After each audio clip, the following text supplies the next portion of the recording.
Welcome, everyone. Today, we're diving into a deeply important, yet, let's be honest, often dodged topic: mental health and the church. If you're a pastor, a community leader, or just a focused learner who wants to truly support those struggling in silence, you are in the exact right place.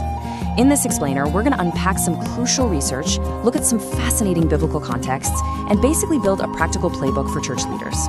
Let's get right into it. Here is our roadmap for today. Part 1, the silent church crisis. Part 2, defining anxiety biblically. Part 3, integrating faith and care. And Part 4, the pastoral playbook. All right, kicking things off with Section 1, the silent church crisis.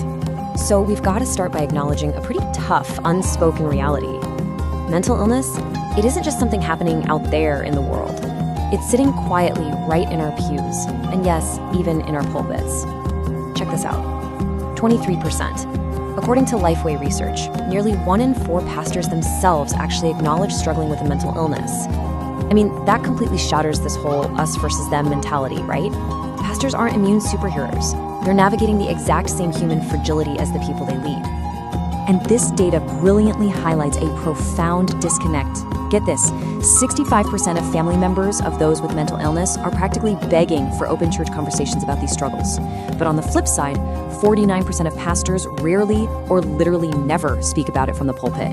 So we have this urgent, painful gap between what suffering families desperately need to hear and what's actually being talked about. And, well, when that silence does break, it's unfortunately not always positive.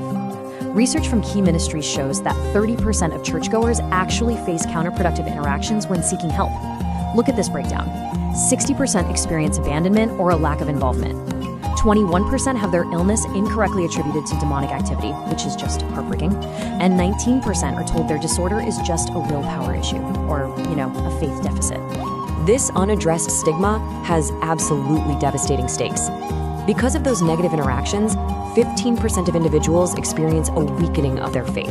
And even more heartbreaking, 13% end their involvement with their faith community entirely. I mean, let that sink in. We are literally driving people away from their faith when they're at their absolute most vulnerable. Moving on to Section 2, defining anxiety biblically.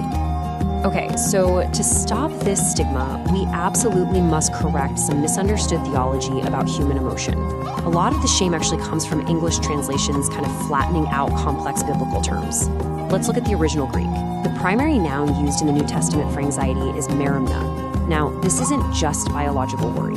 Merimna signifies an excessive, obsessive care that completely dominates the mind.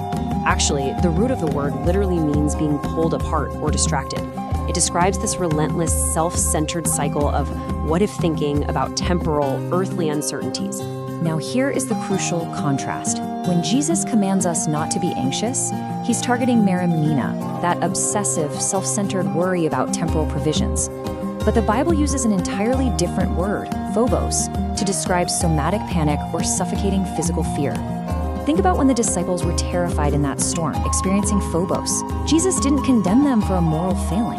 He met their biological terror with calming reassurance. We just cannot conflate a complex physiological nervous system response with the sin of materialism. And we see this beautifully framed in the Old Testament too. Jeremiah 17 compares this spiritually anxious person to a parched shrub in the desert because its roots are planted in temporary desires. True spiritual anxiety, the kind the Bible warns against, stems from placing our ultimate security in fleeting, temporal things rather than just resting in God. Knowing this distinction is a total game changer. It equips you to stop treating a dysregulated nervous system like it's a spiritual failure. Which brings us to Section 3, integrating faith and care. So, how do we actually embrace a holistic approach here? Well, consider this really powerful analogy from Focus on the Family. To say that the person with an anxiety disorder should simply trust God more is like telling the woman with a broken bone that she should just have greater faith. I mean, hits the nail on the head, right? You wouldn't stare at someone's compound fracture and hand them a prayer journal instead of a cast. So we shouldn't shame them for treating the physical organ of the brain either. And when we intentionally integrate these two worlds, the results are just staggering. Research actually shows that clients who combine their spiritual coping strategies alongside professional clinical therapy show 23% better outcomes in their treatment. Faith and psychology, they are not enemies. They are a powerhouse combination for holistic healing. So, holistic medical integration really rests on a few core tenets. First up, affirm that mental health struggles are not the result of personal sin. Second, remember the Bible views humans as an integrated whole, body, mind, and spirit. Third, and honestly this is vital, psychiatric medication alleviates severe physical symptoms.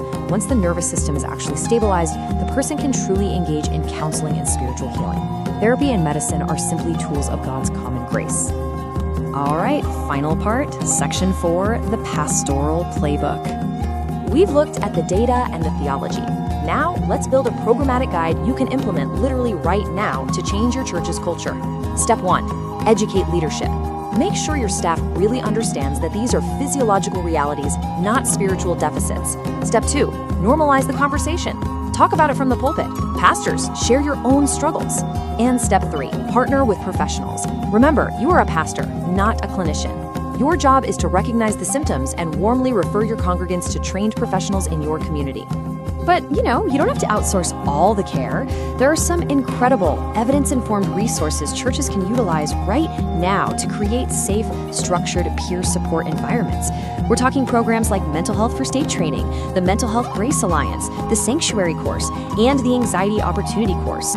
These programs basically allow your church to be an active, educated participant in the healing journey. They bridge that crucial gap between Sunday service and the therapist's office. So, I want to leave you with this final, provocative thought. Will your church be a place of silent suffering or a sanctuary of holistic healing? Look, the research shows us the desperate need, and the theology gives us absolute permission to act. It is time to transform our empathy into immediate pastoral action. Thank you so much for joining me for this explainer, and I really hope you take these insights directly back into your communities.